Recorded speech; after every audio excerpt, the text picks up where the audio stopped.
I'm Tony, he's Mike, and our first review of November, we are doing 2005's Waiting as kind of a subtle reminder not to screw with the people that handle your food. There's a time in life Hey man, what's going on? when you almost have it all figured out. Did I just wake up and realize I'm a loser? Yeah, man. But until then, all you can do is wait. Everybody get funky. Like your steak prepared. The 5-second rule, the 5-second rule. 2, 3. We almost had to switch to the 10-second rule. Most of the guys that work here like to play this little game. No girl would ever play that game. Why not? Because of this! Oh! It's so angry! You enjoyed having sex with me. Once we got past foreplay, you turned into the little engine that couldn't... Lionsgate Films presents a comedy about an 8-hour day and a lifetime of memories. But we need birthday singer! Yeah! Happy birthday to you! Waiting. I hope you enjoyed everything. I know I did. Yeah, it's not a good idea. This was written and directed by Rob McKettrick. His directorial debut. He wrote this when he was working as a waiter, which obviously shows, because if you've seen this movie and if you have worked in the restaurant industry before, this all rings very true. They kind of nailed it. Especially like in this era, you know, of like in the early 2000s, I'm sure even beforehand. I don't know what's like now with recent work environments and things like that, but this is a very non-PC film. And it shows that this was done in a different era. I mean, let's break it down. You got the servers, the hostess, the bartenders, and the cooks, and the manager. You know, she got all the ingredients there for your meal in this movie. And he nails the interactions of the goings-ons between all of them, but yet they're all working together. You know, it's very much a family environment. If you worked in a restaurant, you can appreciate what he did here. And so to really, this follows Justin Long's character. I don't remember what his name is. It doesn't fucking matter. He's basically kind of getting down upon by his mom is like, you know, hey, I ran into so-and-so the other day and he's got his engineering degree and this and that, la. You guys had the same honor shit together and all this stuff. How come you ain't doing anything with your life like so-and-so is? Guess who I ran into yesterday? Uh-huh. Who's that? Nancy Miller and her son, Chet. You remember Chet Miller, don't you? Oh, yeah. I haven't seen that guy since high school. Well, he was away at college. Right. Didn't you two have all the same honors classes together? Yeah. Yeah, it sounds like he's doing really well. I'm bad. Seems he just graduated with a bachelor's degree in electrical engineering. Wow.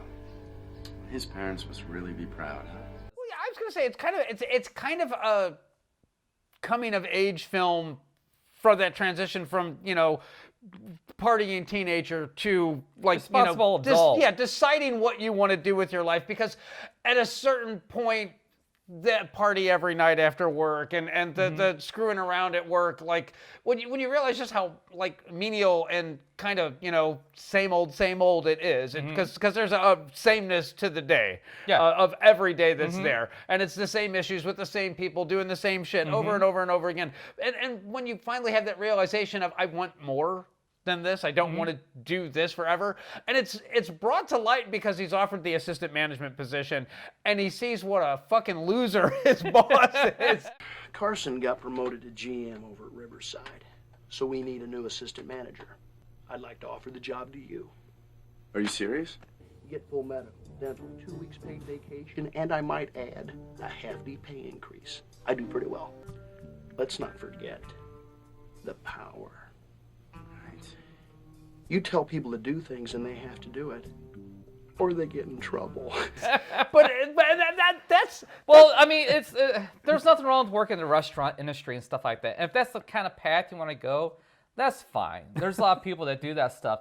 But, you know, if you're kind of looking for something a little bit more, you know? Yeah, exactly. But anyways, you love this movie. You wouldn't shut up about talking about this really movie for a do love longest this time. movie. So tell me why you love this movie. I love this movie because, again, if you know anybody that's worked in a restaurant, and Karen was an assistant manager at a restaurant when Oh, really? we met. Where Yes, at? she was the assistant manager at a Wendy's in O'Fallon. And then John, one of my longtime friends, he was a busser at Red Lobster for the longest time. So I've heard all the stories. I've heard it all straight from the horse's mouth. And I'm just going to say that there is nothing in this movie that doesn't strike me as this has definitely happened to somebody at some point. And I appreciate the fact that it starts with the party, and then the next day at work, and then it ends with the party. Yeah. I appreciate the fact that they like hit everybody. The guy that's been there for the one waitress that's been there entirely too long, and she's just borderline psychotic. Yeah. I hate this fucking place sometimes, you know. And look at this place. It's fucking dead. It's where Dan needs to clean the shit out of his fucking brain sometimes, man. What are you looking at, wad? That's Naomi. And she's been working here way too long. And I think she's actually probably my favorite character in the whole movie because she goes into the back and she just tears into people, and then she steps out in front and she's all, ooh, yeah, Sunday sounds good. So, is there anything else I can get you folks this evening? I think I'd like a hot fudge sundae. Oh, that does sound good. That bitch needs to be eating dessert anyway. And I find that so damn funny because I have worked with so many people that add that switch that they could just turn it on and turn it off at a moment's notice. Yeah. Anna Faris is in this as well. Yep. And It's the first time she doesn't play your typical Anna Faris character. She's not the ditzy character. Yeah. She actually plays a smart, intelligent character. And it's one of the very few roles where she does this in. Women like assholes, am I right? Well, I agree that you're an asshole. A, fuck you. B, just answer the question. Well, okay. Girls like assholes, not women. And then the trainee that comes in. Well, Mitch, first thing, you ever worked in a restaurant before? Actually, Well, yeah, it doesn't really matter anyway. If you want to work here, I really think that you need to ask yourself one simple question. How do you feel about frontal male nudity? The only other movie I can think of that I saw him in was 52577, which is basically this small town kid that goes off to become, work in the special effects industry. He actually got a start on Freaks and Geeks. He was the main star in that. Oh, okay. Or Well, one of the main stars in that movie. Never saw Or not it, movie, so. TV show, sorry. Yeah, but He was much younger there. There was and then there's the one that can't pee. Every time I go to take a piss, I get the image of that guy's eyes on my schmack. And then that's when I start hearing the voices. And he's like the least interesting character in I think the entire ensemble. And I mean, I get why he's there because every restaurant has one. but he comes off as weird and kind of pathetic and annoying, which that's exactly what he's supposed to do. Yeah. You take him out, you pay for everything, you never make a move. And then you go home, alone, to masturbate while you cry, using your own tears as lubricant. Okay, that was once, and I was drunk, and it was Valentine's Day. So he the performance fits the bill exactly. This is kind of it's a very culty film. I know people that have never heard of it, and I know people that are like, oh yeah, I love that movie. There's no middle ground on this one. Yeah. So had you ever seen this before? Oh, many times. Oh, okay, all right. So yeah, many times. Yeah. So yeah, but I just remember you love to compare it to like this isn't near as good as a comedy as Waiting, and you always compare something. Every comedy got compared to Waiting. So I want to know why this is such a high bar for you. Why is this the gold standard of comedy?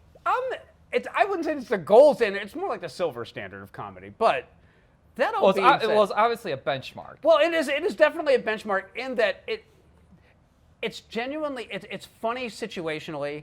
The dialogue is funny as well. I mean, everything on this from a comedy standpoint, all the situations are believable and relatable on that one. So you're in on the joke when you're watching this film. But then to top it all off, Ryan Reynolds is on screen enough to where it doesn't become tiresome. Because I like Ryan Reynolds, but there are certain Ryan Reynolds movies where he just won't stop. Like it's nonstop throughout the entire movie, and it's like give it a breath, man. Yeah. Nothing's funny anymore because it's the same thing over and over and over again. You. You, Monty.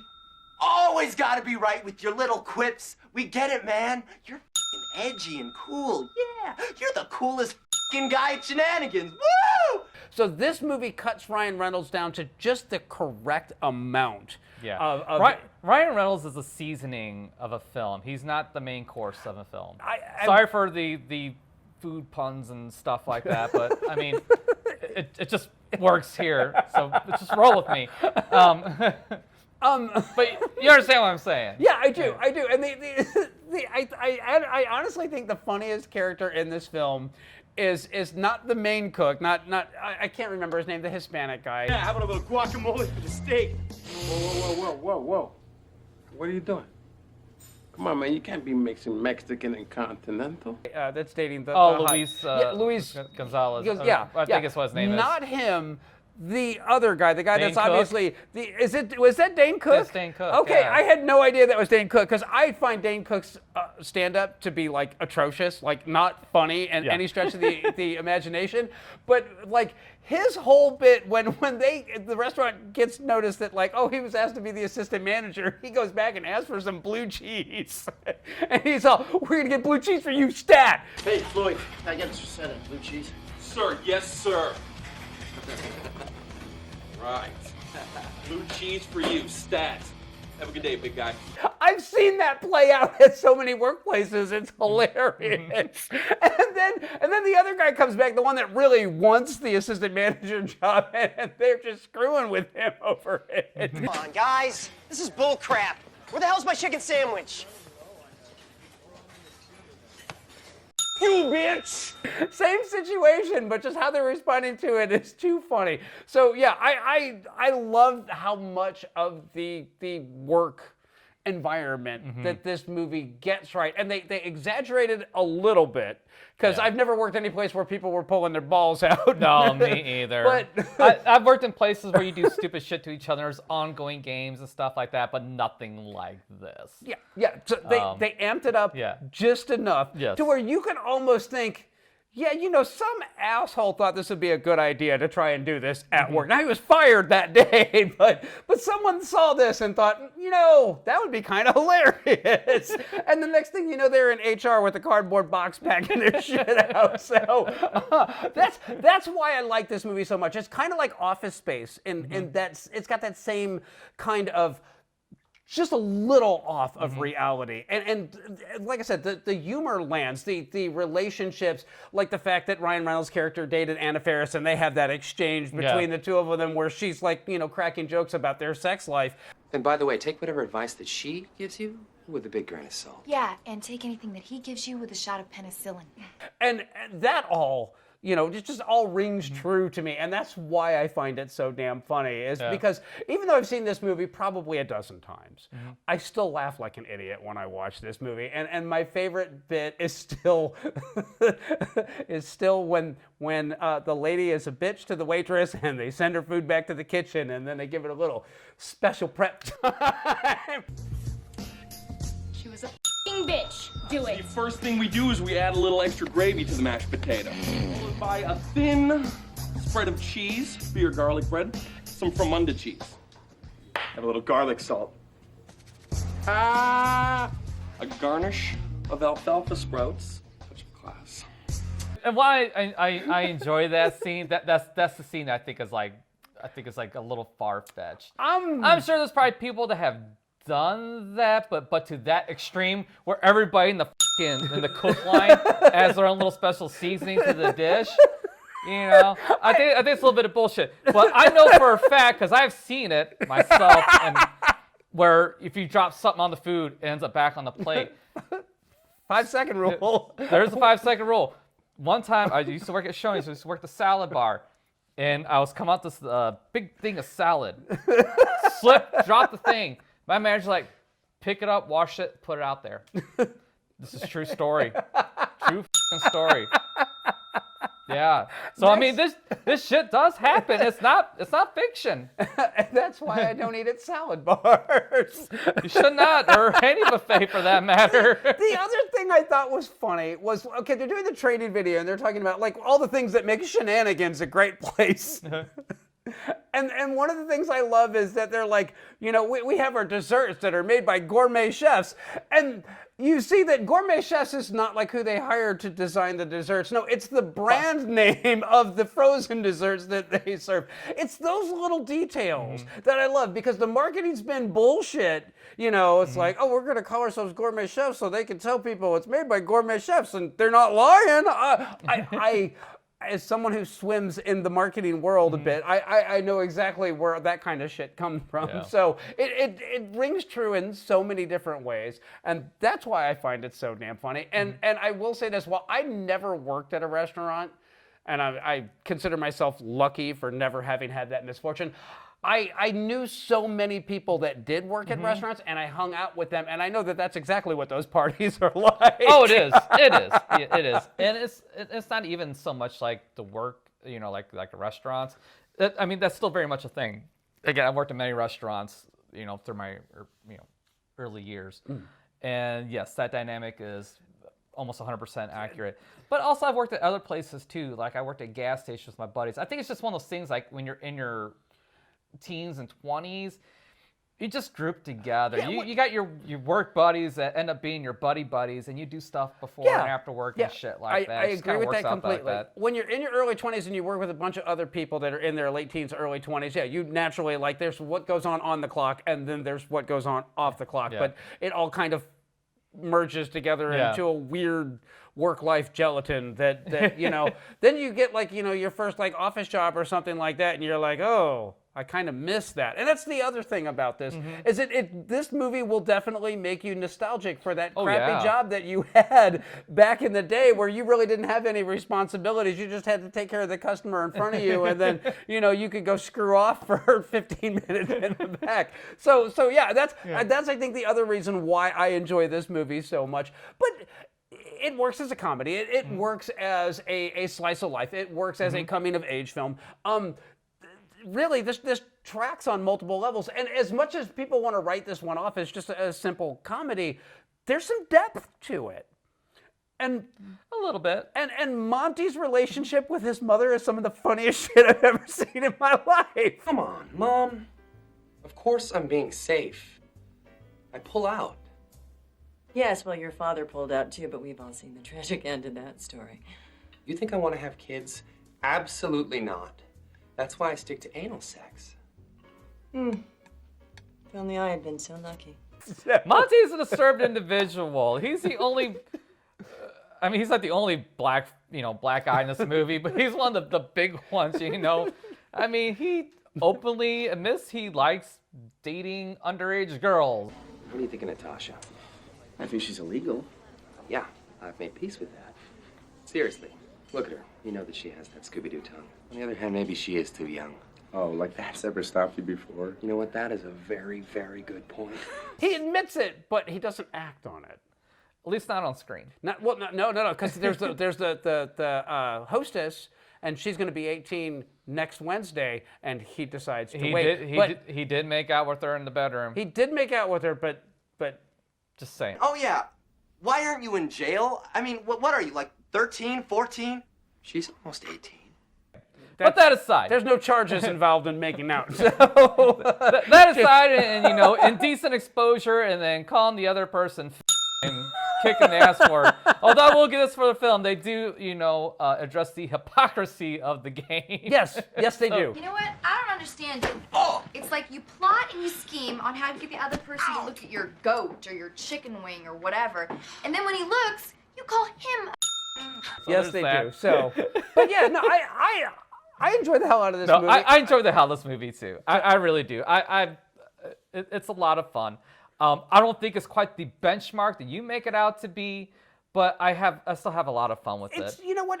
I'm gonna say it's not like the gold standard, and it's not the gold standard of comedy films, but it's a comfort film. It's one of those films that no matter what kind of mood I'm in, I can throw this movie on. I can laugh like an idiot. I get involved, even though I know everything that's going to happen in it. So it's a comfort food film for me. It is most definitely like one of those films that I know everything that's going to happen. I know all the characters. I like everybody that's in it. I'm good.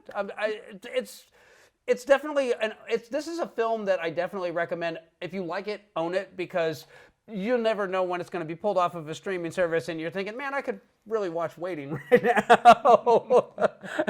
It's So I assume you own this. Oh yeah. So most definitely, and but it is currently on. No, it was nowhere. I was going to say I actually had a hard time finding this one to watch. I thought it was on Netflix.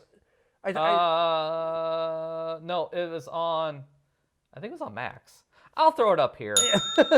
So, and that's as of the time of this filming. But like with the reason that I buy movies is because, especially here lately, it seems like if there's a movie that I definitely know I want to watch, somehow it's disappeared from all the streaming services that it was on last week or last month or whatever. So yeah, I would recommend buying this movie, not for the fact that it's such a great movie, but for the simple fact that this is highly inappropriate and definitely not of this time. Will appeal to modern sensibilities.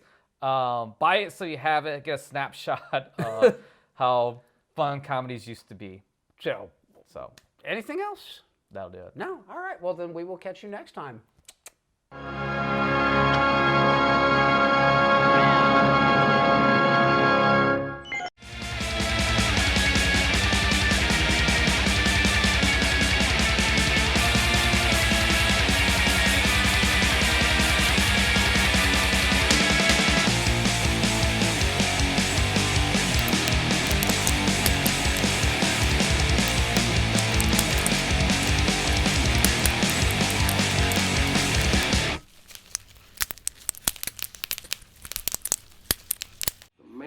To remember is to get the other guy to unknowingly look at your cock and balls. Okay, all you gotta do, pull down your pants real quick, show them the goods. If they look, you get to kick them in the ass once.